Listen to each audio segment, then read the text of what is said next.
So here we go, naming compounds. There's two types of compounds, both ionic and covalent. We talked about that on the first day of school. We talked about it some recently in the last unit with the periodic table.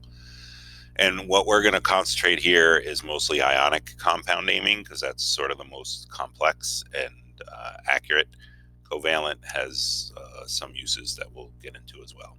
So there's binary ionic and there's polyatomic ionic. I won't ask you to define those, but the difference being binary has a metal and a non-metal, only two elements, and a polyatomic would have more than two elements. So notice binary doesn't mean two atoms, just two elements. So only calcium and bromine are represented here, whereas here sodium, oxygen, and hydrogen are represented. All right, covalent is a CH bond. Usually those are organic, and then we'll get into naming those. Okay, so when you join ions, you have to know what the charge is, and this is because the total charge has to be zero when you're done with ionic bonding. So metals will lose electrons, become cations, which have a positive charge, and then there's some rules here. And then nonmetals will gain electrons. They fight. Remember, nonmetals like fighting. They like to get those electrons. Anions will have a negative charge, is what they become. They're never wild. There's never any question what's happening with anions. Halogens are always -1. The oxygen group is always -2. The nitrogen group is always -3. That's not true for metals. Now, metals, if you have a wild card in Uno, the first thing you say is, what's the charge? Or what's the color? You'd say, what's the color? If you use any of these metals, then you would say, what's the charge? The only exceptions are silver and zinc, which we saw here. Zinc is always +2 and silver is always +1. So anyway, all right, so here's what that last slide boils down to. Everything in group 1 is a +1 charge, and everything in group 2 has a +2 charge. The three elements among the rest of the metals that have any significant repetitive value are silver is always +1, zinc is always +2, and aluminum is always +3. The halogens are always -1 charge. The oxygen group is always -2 charge, and the nitrogen group is always -3 charge. This stops here because that's where the metal non-metal line ends up, right? The line goes this way.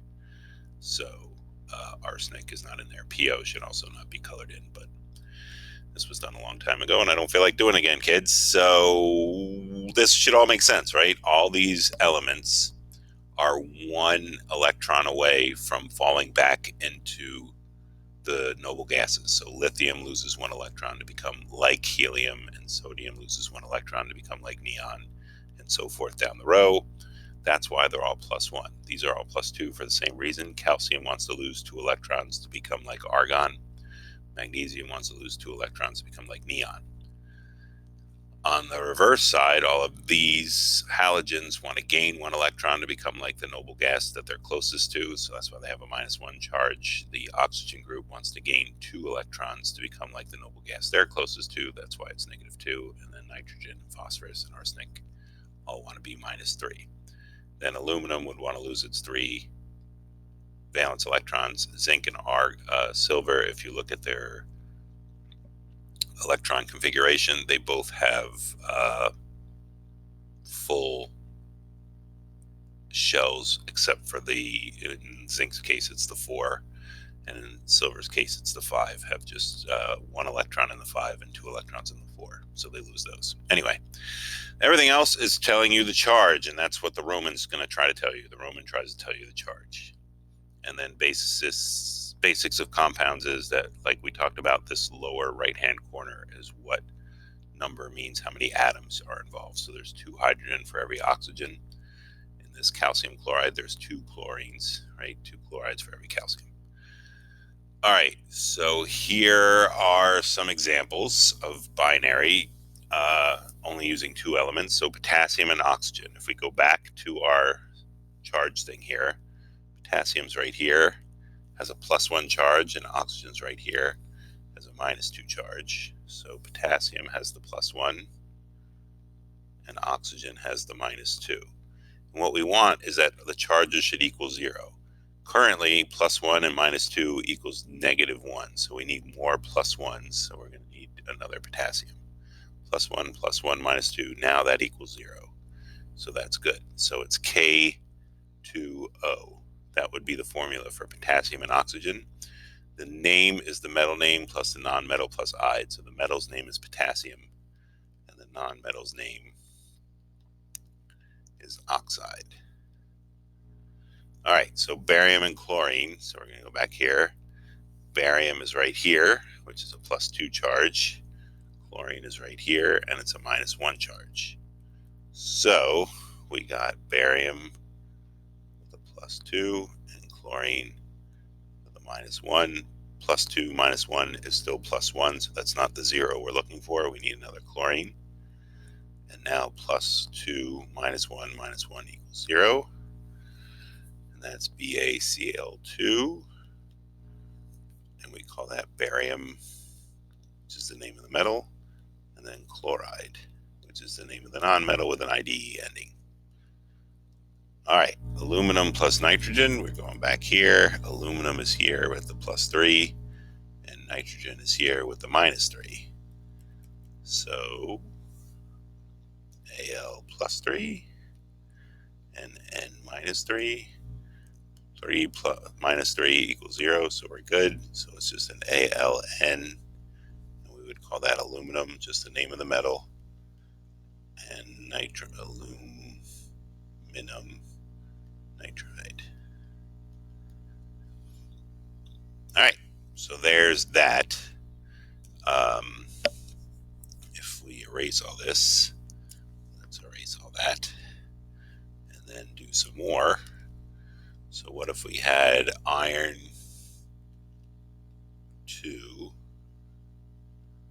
plus sulfur? So again, the Roman has to be telling us the charge for iron. So iron 2 means it's Fe +2. If you look back here, iron is one of these that does not have a known charge, so it would have to be told in the Roman numerals or given the anion. So we'll figure that out in a second. Sulfur, if we go back here, is -2. It's right there.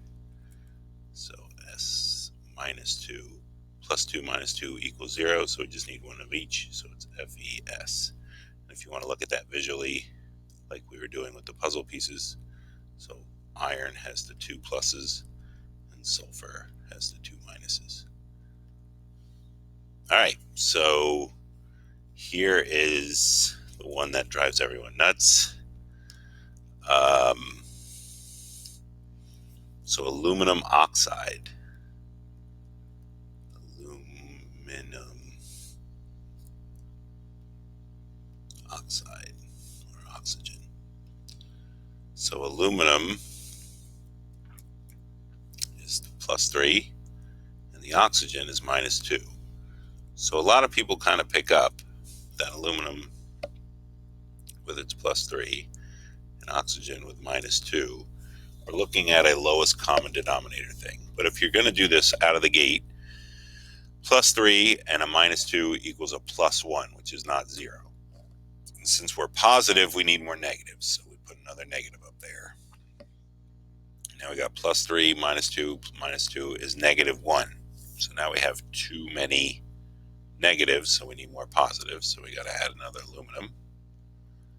And now we're +3. +3 is 6. -2 is 4. -2 is a total of 2. So it's not 0 yet. We need yet one more oxygen.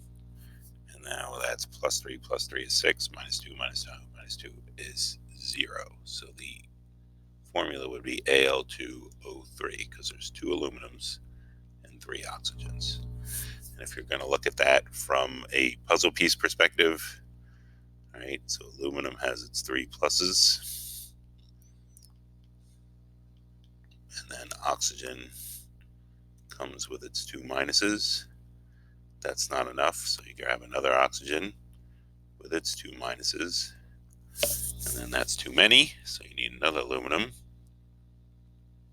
with its 3 pluses, and now that's too many, so you need another oxygen. Thanks, computer. You need another oxygen with its 2 minuses. There you go. And then everything's equal. So there's 2 aluminums and 3 oxygens. All right. I think that sums up what happened today.